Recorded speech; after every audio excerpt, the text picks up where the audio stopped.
vamos a continuar con la serie de transformadas de Fourier. Este es el quinto video que vamos a hacer acerca de esta serie. Hoy vamos a utilizar el primer teorema de traslación para la solución de un problema en un circuito RLC. Recordando un poquito acerca del primer teorema de traslación, bueno, antes de ver el teorema, esta es una fórmula cotidiana, bueno, muy común en las transformadas de Fourier, de que tienes una función senoidal y la transformada se ve así, o bien tienes un seno hiperbólico y la transformada se ve de esta otra manera. Ahora bien, cuando aplicando el primer teorema de traslación, el seno hiperbólico, cuando va acompañado de una exponencial negativa, la transformada de Fourier se ve de esta manera. Y aquí vemos que esta exponencial lo único que afecta es en la frecuencia. Esa es una frecuencia con números imaginarios. Y esta A, que es la que está aquí en el exponente, en forma negativa, aquí va a estar positiva. Y desfasa la frecuencia, nada más. Es lo que nosotros encontramos. También esta es una fórmula común de la transformada del coseno hiperbólico. Y aplicando el primer teorema de traslación vemos esto, que cuando tenemos una exponencial negativa, multiplicando un coseno hiperbólico, vamos a tener un desfasamiento de la frecuencia entre una diferencia de cuadrados en el numerador, donde uno de los términos, el término principal de hecho, es este desfasamiento de cuadrados. Aquí también vemos una diferencia de cuadrados en el denominador. Y bueno, con esto vamos a continuar con el tema. Y bueno, el problema es, tenemos un circuito RLC de una sola malla que se encuentra desenergizado, es decir, el capacitor está descargado y la corriente inicial es 0. Entonces se cierra el circuito y es conectado a una fuente de corriente alterna. Encontrar entonces la ecuación que modela la corriente y la carga para cualquier instante de tiempo. Con los datos presentados, tienes un capacitor de 1000 microfarads, una resistencia de 100 ohms y una inductancia de 500 milihenries y una fuente de corriente continua, de corriente alterna, perdón, de 10 por seno del tiempo. Entonces, aquí tenemos el circuito, aquí está la fuente de corriente alterna, vamos a hacer el switch, nos encontramos con el inductor, el capacitor y la resistencia. Y bueno, entonces, recordemos que la fuente nos va a suministrar un voltaje y ese voltaje va a ser consumido por los tres elementos. Entonces, la suma del consumo de los tres elementos me va a dar el voltaje de la fuente. Entonces, aquí tenemos el voltaje que consume el inductor, aquí el resistor y aquí el capacitor y aquí el que entrega la fuente.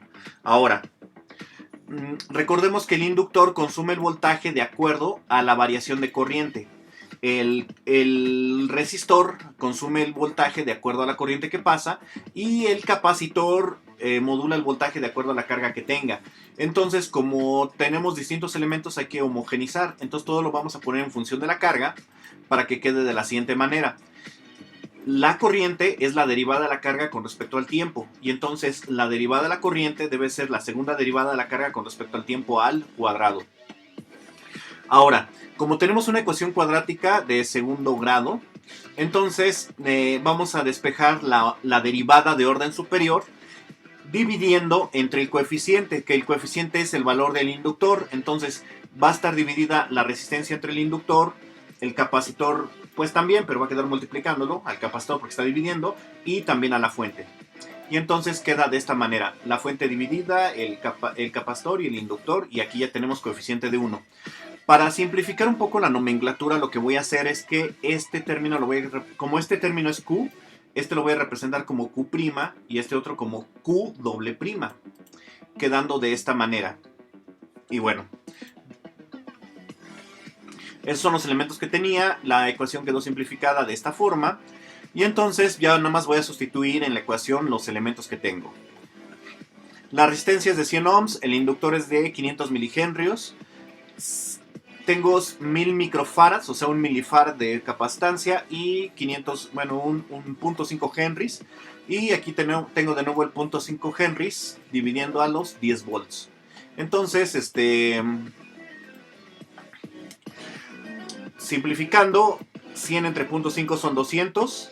Este producto dividiendo al 1 me da 2000 y 10 entre 0.5 me da 20.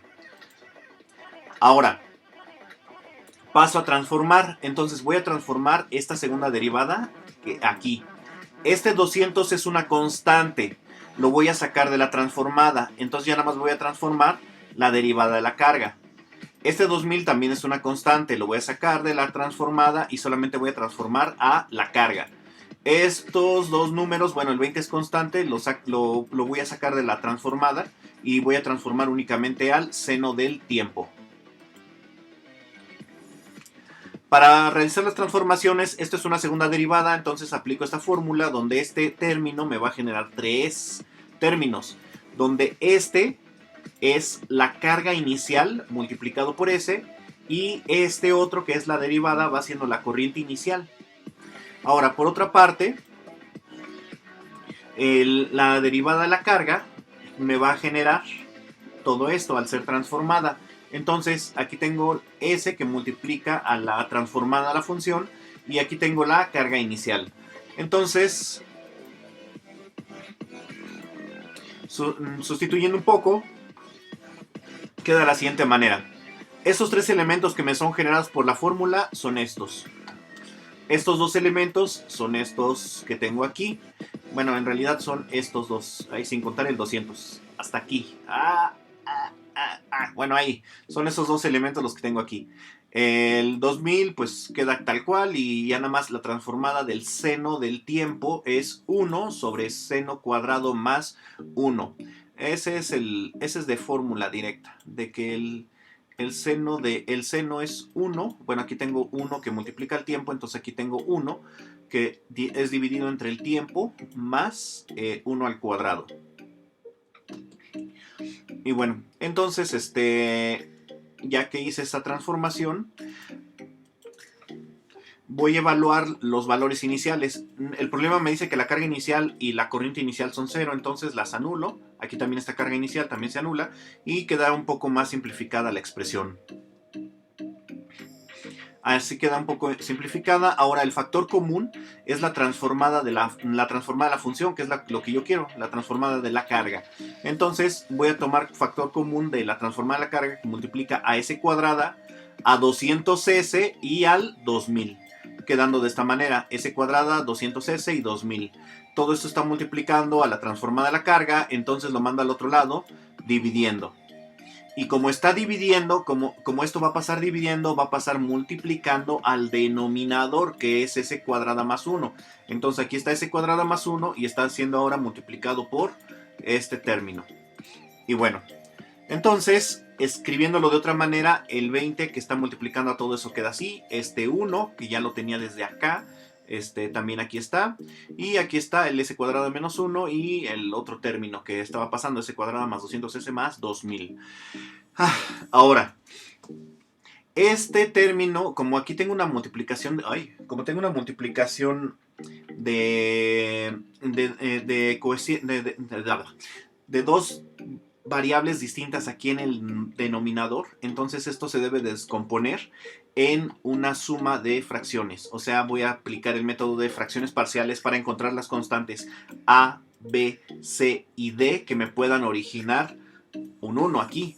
Entonces al multiplicar por todo esto y sumándolo con esto por todo esto, me debe de dar todo eso 1.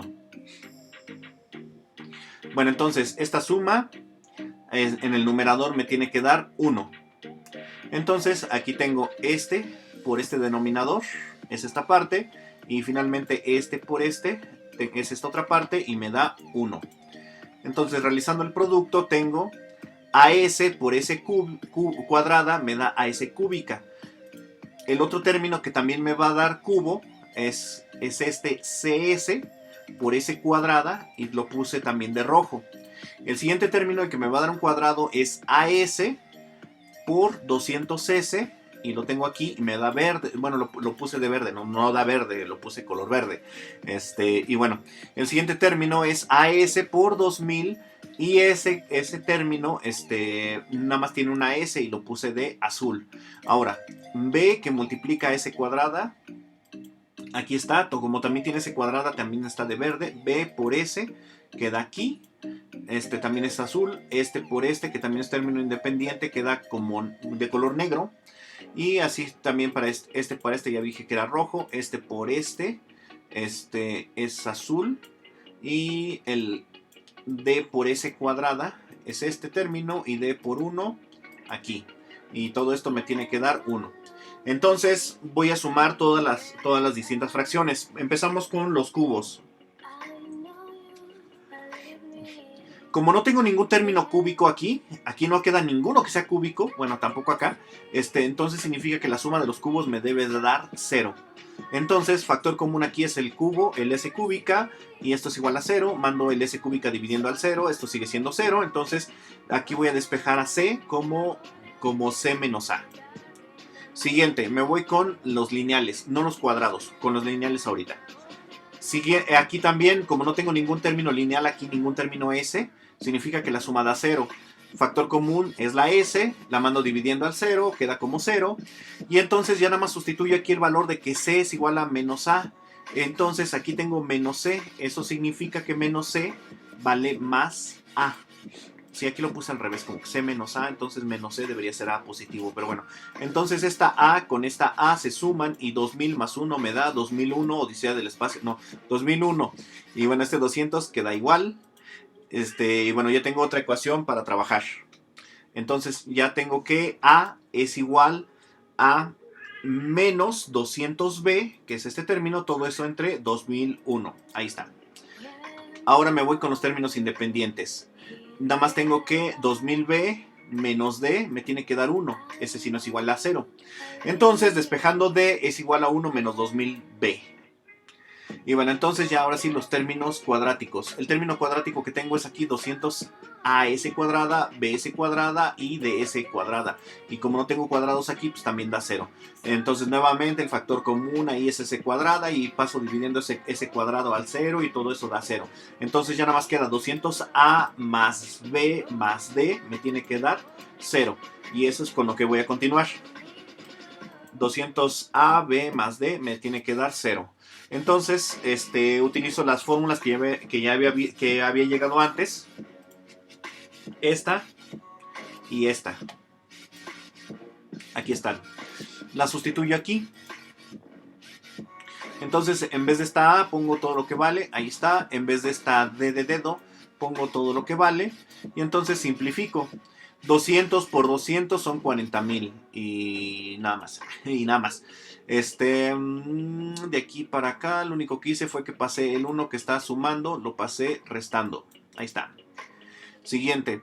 Ahora, ya está en términos de B esto. Bueno, este es entero y este también. Entonces, a 1 le voy a quitar 2000, me quedan 1999. Entonces, este es una fracción, no lo puedo sumar directamente, lo voy a transformar en decimales. Ya en números decimales, esta fracción es menos 19.9 y esto es menos 1900. Entonces, ya la suma, como los dos son negativos, se suman, queda 2018.99b. Y esto queda como menos 1.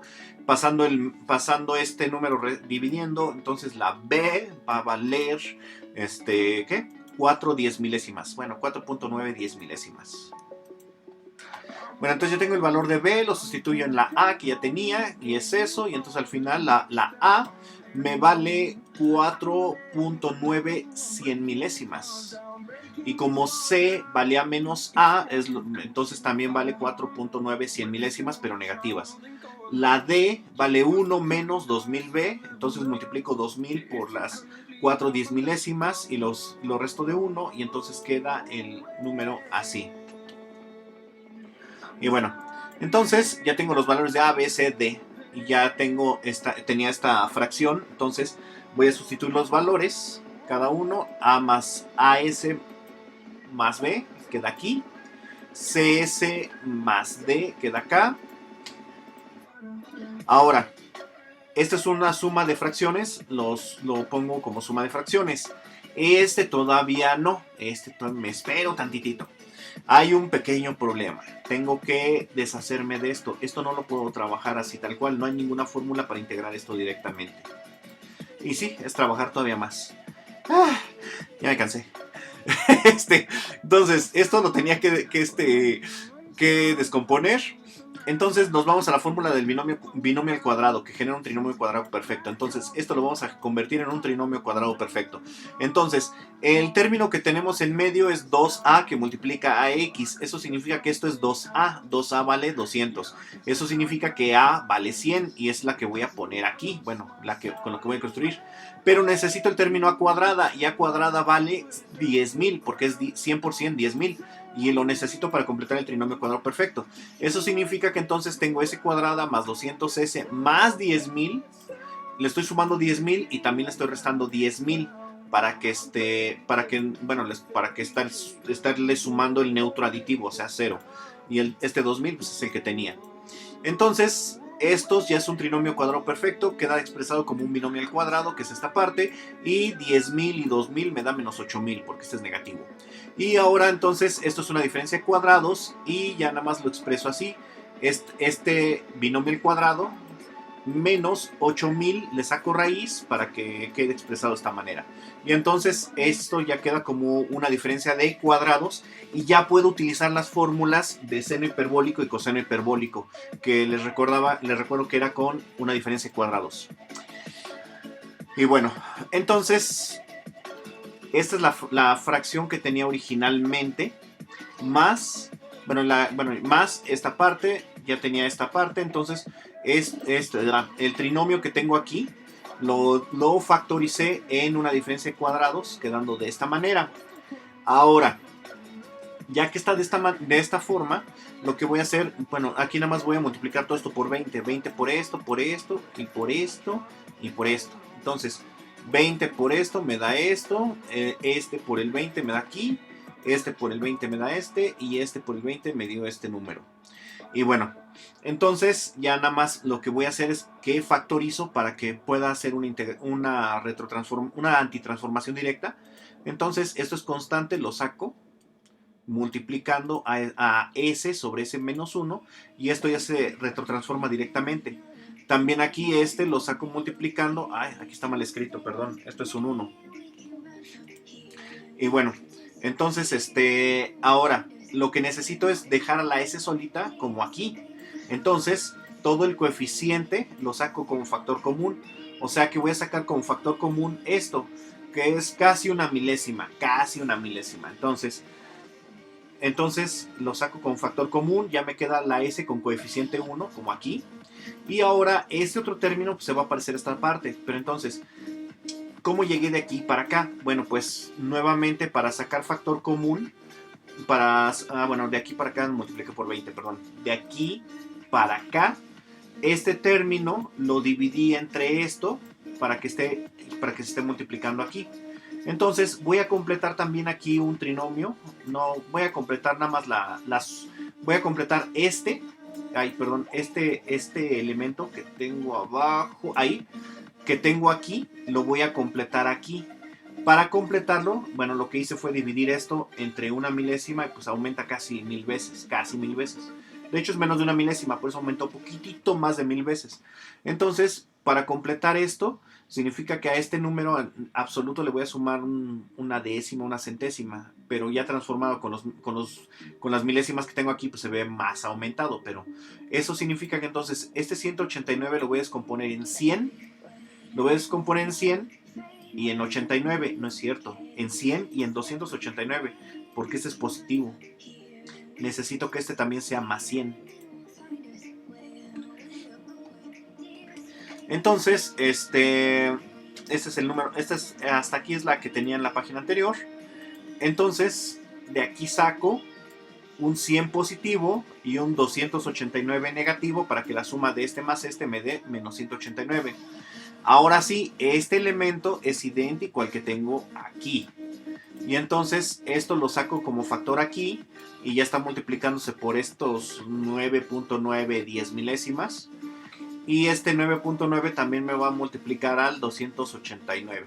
Ya lo tengo aquí. Entonces, ahora nada más desarrollo. Este por este me da esto. Y entonces vean que realmente nada más aumentó una décima.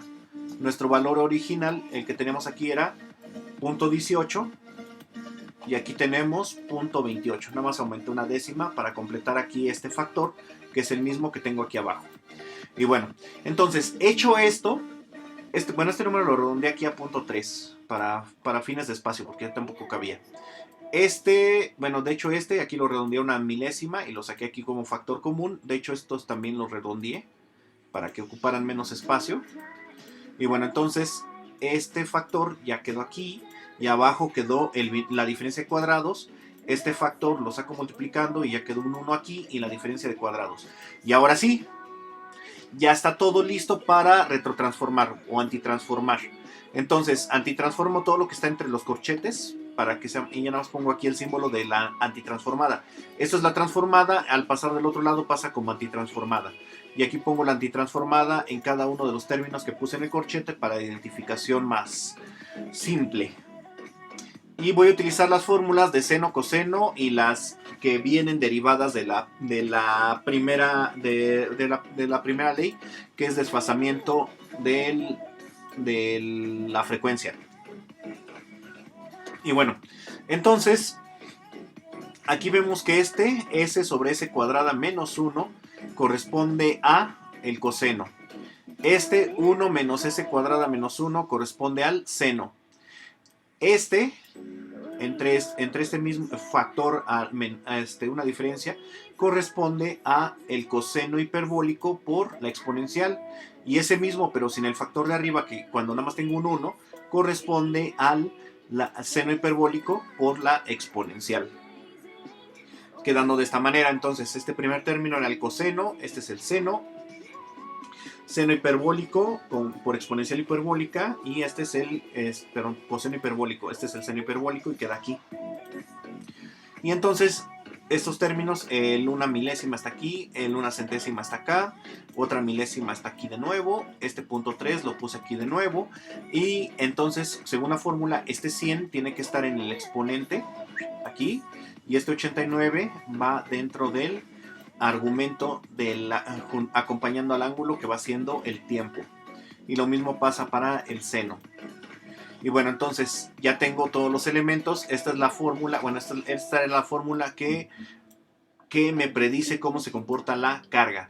Graficándola, lo que observo es esto. En un instante cero, la carga pues es cero, porque decíamos que estaba descargado el capacitor y la corriente era cero. Y entonces al meter el voltaje, aquí grafiqué la de la carga y la del voltaje en el mismo eje. No se puede en el mismo eje porque uno está en la dimensión de los coulombs y el otro está en la dimensión de los volts. Pero bueno, más o menos para que se den idea, aquí la línea gris que casi no se ve, espero que sí la vean, es el voltaje. Entonces vemos que la carga sube casi idéntico al voltaje durante los primeros milisegundos. Una vez que alcanza su máximo de saturación, el voltaje sigue subiendo, pero la carga ya no, y entonces empieza a descargar el capacitor. Y entonces la carga del capacitor empieza a bajar hasta que, bueno, parece que va disminuyendo asintóticamente, pero eso no es así. Aquí vemos que baja, va bajando casi asintóticamente, y ya después cuando la frecuencia de la onda que estamos poniendo de voltaje empieza a aumentar, aumenta también la carga, y luego llega a cero, precisamente cuando el voltaje llega a cero, y entonces hace este movimiento y ya se estabiliza y ya se va a comportar de manera senoidal de acuerdo al voltaje que le estamos aplicando, que es una onda senoidal. Solamente en los primeros instantes tenemos este pico, pues un pico extraño. Pero este pico, precisamente la derivada de la corriente hace que esto no sea graficable en la escala que estamos trabajando. Entonces cuando derivé esta fórmula, bueno, ¡ay, qué horror! Quedó muy fea. Entonces esta es la fórmula de la carga. Al derivar la carga obtengo la corriente. La derivada del coseno es menos el seno, por eso le puse aquí signo negativo. La derivada del seno es el coseno.